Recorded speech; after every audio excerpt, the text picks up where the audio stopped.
I let a homeless child in my house. He ended up inside my wife. I never could have known opening that door would ruin my whole life. At 11 p.m., I heard 3 knocks. We rarely had visitors to our apartment, especially not at this hour. Are we expecting someone? My wife asked. No, I said as I got up from our living room couch. I walked to the front door and looked through the peephole. I saw a child with sad eyes standing in the cold. I swung our door open to greet the little boy. His hair was light blonde, but what struck me most were his eyes. There was no color in them. 2 gaping black holes pushing at the edges of the whites in his eyes. My wife rushed to the door. Call the police, she said. And you come in here now. She patted the little boy's back and beckoned him into our apartment. Unknowingly, the worst mistake she could have made. My wife bombarded him with questions. Are you lost? Where are your parents? Do you have their phone number? Why are you alone? The little boy didn't vocally respond to any of the questions. He either shook his head or nodded it if it was a yes-no question. If not, he would just stare at my wife dumbfoundedly. Let me get you some hot chocolate. My wife scrambled to our little kitchen and boiled some water over the stove. My wife was orphaned at a young age, so I knew she was trying her best to comfort this lost little boy. I got on the phone with a 911 operator and explained the situation. Despite the late hour, they immediately sent help. They arrived, asked us a few questions, and quickly escorted the boy out. He turned around and gave an innocent wave goodbye to my wife.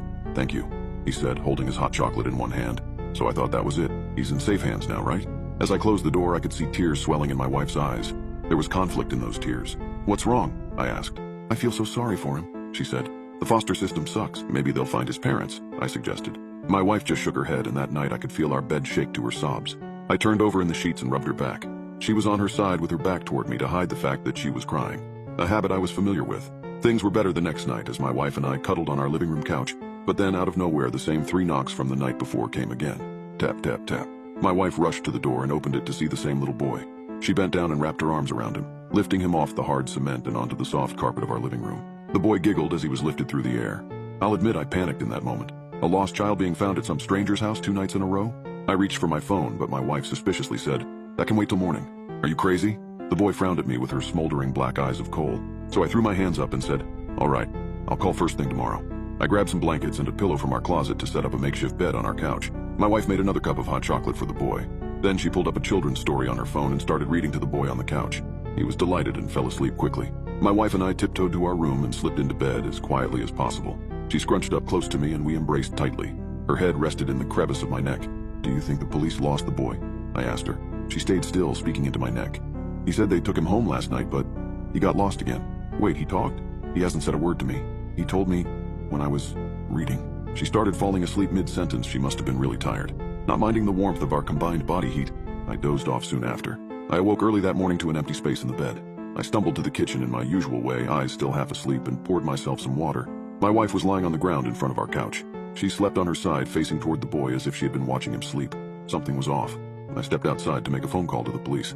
After finishing the call, I was surprised when I turned around and saw my wife standing in the open doorway. She held the little boy in her arms and sighed at me. What? I asked. She walked back in the house and I followed her in. I tried getting her attention, but both of them gave me the cold shoulder until the police showed up. The police were frazzled this time, apologizing to us as they tried to beckon the boy to leave with them again. This time, the boy went kicking and screaming. My wife held her hand over her mouth and cried as she watched the police drag her out of our apartment. I got home from work that night and received one of the more dreadful greetings I've ever received from my wife. Oh, you're back, she said. She wasn't sad like the night before. She was extremely annoyed. I tried opening conversations with her to no avail. She glued her eyes to the floor or to her phone the entire evening. When bedtime came around, she shooed me into our bedroom while she curled up on the couch. She was acting extremely differently ever since the police took the boy away. Like the previous night, I woke up early to an empty space where my wife normally slept. Only now my wife was standing as a shadowy silhouette at the foot of our bed. I couldn't quite see her face in the darkness, but I felt the intensity from her eyes pin my shoulders to the bed.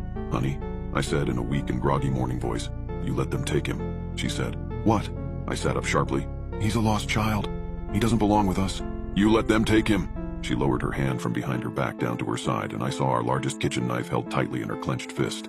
I jolted over in bed and flipped on the light switch. My wife instantly reacted to the light and dropped the knife. Her eyes squinted and she fluttered them as she does when she wakes up. What happened? She asked as she stood there. Careful. I pointed to the knife on the ground. Don't step on it. She picked it up in confusion, eyes now wide awake. Why is this here? You were standing here pointing a knife at me. She burst into tears and slammed her face into our bed. I crouched next to her and put my arms around her. It's okay, I said. I think we might need to get a therapist to work this out. She nodded, still sobbing face first into the blanket. The next thing I did was call in sick to work. Nothing like this had ever happened to my wife, and I was determined to be there for her until we found a way to fix it. I made her some breakfast that morning, but she fell asleep on the couch before I could finish it. She was dead tired, and it made me wonder how long she stood at the foot of the bed waiting for me to wake up the previous night. I put her breakfast on a plate and set it on the ground in front of the couch in case she woke up. I needed to shower.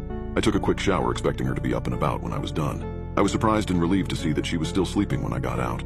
I took the opportunity to do some research on therapists in my area. I called a few, and the soonest we could be seen by someone was 2 days. But one office mentioned that we could walk in at any time if it was an emergency. Seeing my wife lie in peaceful sleep on the couch, I naively thought that it could wait. She woke up late in the afternoon. The breakfast plate I made had long since gone cold, so I dumped it and started making a light dinner of chicken and rice. It was hard to go wrong with chicken and rice, and I knew it was one of my wife's favorite dishes. "Morning, honey," I said. "Want some food?" She ignored me completely, and she robotically rose from the couch. She grabbed the car keys and was out the door before I could say a word in protest. "The hell?" I said aloud. I turned the stove off and ran to my room to get some socks on. I threw shoes on right after and hobbled outside. Smoke rose from the tires as she sped out of our complex and toward the highway. I went back inside our apartment and tore my phone out of my pocket. I called her, and I heard her phone vibrating in between the couch cushions. She had left her phone here. I ended the call from her phone, and her screen changed to a low-quality colored photo of herself. Except it was different. It was her, in a child's body. Her eyes were turned black like the boy's eyes. Her hair was a lighter blonde color, but it was her. She or he stood alone, staring at me as if I was a stranger. I put her phone down and tried to think of where she would have driven off to, but I lost my train of thought when I heard 3 faint knocks at my door. Tap, tap, tap.